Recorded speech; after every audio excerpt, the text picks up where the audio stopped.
Hi, everyone. We are here with Jay Howard again, our internal auction consultant from Hammered. What we're talking about today is we're talking directly at our auction sellers. So this is HMO landlords that they may have come through my triage valuations, and we may have recommended auction route for them as part of our suite of services, or they may have come directly into HMOX auctions, knowing that auction was the right exit for them.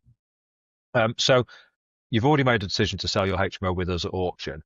We wanted to really clearly put down the best practices now from this point onwards. So whether you're just about to sign terms, whether you're just thinking about going to auction, but basically you are deciding that, yes, this route, there's a fundamental difference between a badly prepared, especially HMOs. This applies to any asset class at auction anyway, but the preparation, the structure, and the responsiveness of all parties makes a huge difference going through this auction process. Our job to get you a great result at auction, and it's our job to advise, but there is an onus and accountability on you as an auction seller to choose to go through this process. What can you do? What can the seller do, Jay, to make a huge difference in the success or failure of that particular auction for them personally? The first point for me is best foot forward. You don't have enough time in the auction process to test the market and to test the value. So if the suggestion from us is to, guide it at 200 and reserve it at 220, go with that price. That should, because if you're a motivated seller, you want to pass that motivation on to the buyer as quickly as possible. So best foot forward. Don't think, oh, actually, I'll put it in at 250, and then if there's no interest, I'll drop it a week later. You've lost a week of marketing. Your buyers have lost a week of doing due diligence. Just best foot forward. Commit first, because if you commit, the buyers commit, and you have price is one of the best ways to do it. So best foot forward. Just go in low. Have faith in the process. Have faith in the auctions, and you will get a good result. Nobody, and I mean nobody, likes to let someone else win a property for less than they think it's worth. And that's the competition that you create with buyers. So best foot forward. The second thing is we've partnered up with a law firm that can create a legal pack within 72 hours. That is an absolute game changer. And we're actually training that law firm on other documents that we think are essential that need to be provided early doors so that you can engage with buyers immediately. Because until you have that legal pack, you cannot entertain offers. Before you have that legal pack, nobody really knows what it is that they're buying. And that legal pack needs to be complete to the point of, if you were getting finance, you need to send all this information over to a broker. That's the kind of stuff you need in the legal pack, obviously, plus the titles and all the other bits and bobs. But you need to just put as much in there as possible, because the more comfortable you make the auction environment for buyers, the more convenient you make it by giving them everything they need up front as early as possible, the easier it's going to be for them to make a buy decision. And that's really what you need to do.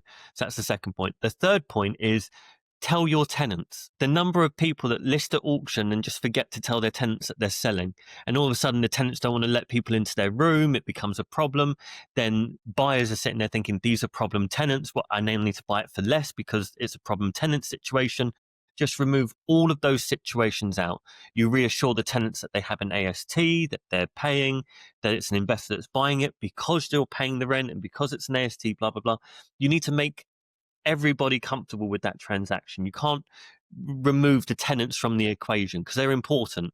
Just making sure it's clean and tidy. So, if you've got a cleaner and they're coming in the day before a viewing, just pay them the extra 20 quid or 30 quid to just make sure it's better, right? There's airflow, it doesn't smell stuffy. You prep the tenants to say, look, people are going to come and see it. Just make sure your windows are open and it's bright, and just giving everything the best chance you can. It's so important. If you have tenants that are coming to the end of their tenancy, engage with them earlier to say, look, do you want to re-sign another AST? And keep them on board. You want to be doing that because you don't really want rooms going vacant between listing at auction and going to auction, right? Because if we're saying it's £36,000 worth of income and all of a sudden it drops down to 24, the guide price has to drop because, well, not sadly, factually, HMOs outside of bricks and mortar values are commercial valuation things, and people will be doing multiples of income. So you need to kind of manage that process a little bit. Likewise, if there's one or two rooms empty, if you got a couple of weeks before the next auction or before the listing comes up, this is tip number 5, get it let, and don't be motivated to like offer the rooms at a discount rate, because if you've got a good product, bear in mind people need somewhere to live, and HMOs are a fantastic solution to that, giving people either temporary or slightly longer term accommodation at a fraction of renting an entire building. So, just have confidence in the asset, have confidence in the value. The guide and reserve, point number one, those are not based on market indices. They're not based on data. They're based on, this is how we market to attract the attention, to get multiple bidders, to get you a market value price. And auctions are brilliant. Either they'll get you just below market, and sometimes it gets you above market, because you never know what someone's going to do with that asset. They may decide to, do a full wraparound 2-story extension and, put, a social housing contract in place and revows a million instead of the £600,000 you have in your head. You just don't know. But what you do know is that if you're motivated and you can move that motivation onto the buyer, the rest of it becomes really, very easy. So price, structure, just prepping everybody, your solicitor, the tenants, your business partners, everybody has to be involved in this process to make it successful, and just have faith in the process. And I wrote them down as you were talking along, because I was going to go through and summarize, but you did a really good job of summarizing through. And as you were talking, we've had absolute clear success stories at our first couple of auctions. And this is a growing auction house that we're building with HMO X Auctions. But we've had, I would say, sort of above market value sales at auction, and there is one common denominator where, aside from probably some of the niche things around prep, preparing before the viewings and telling tenants is a massive one for me, which is I've been a big component of with any HMO sale. But the fundamentals around trusting the guide price, trusting the process, at a double clip speed, getting your legal work and your compliance documents all together so it could be quickly appraised.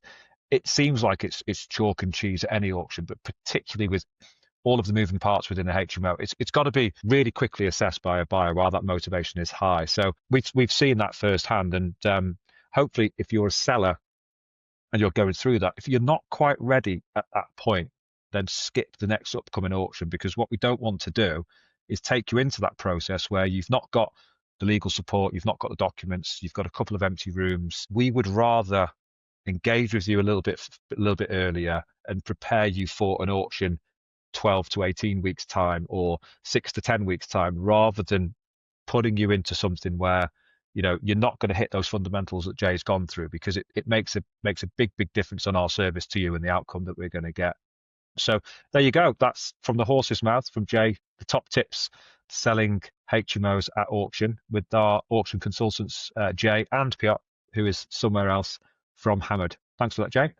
Cheers. Thank you.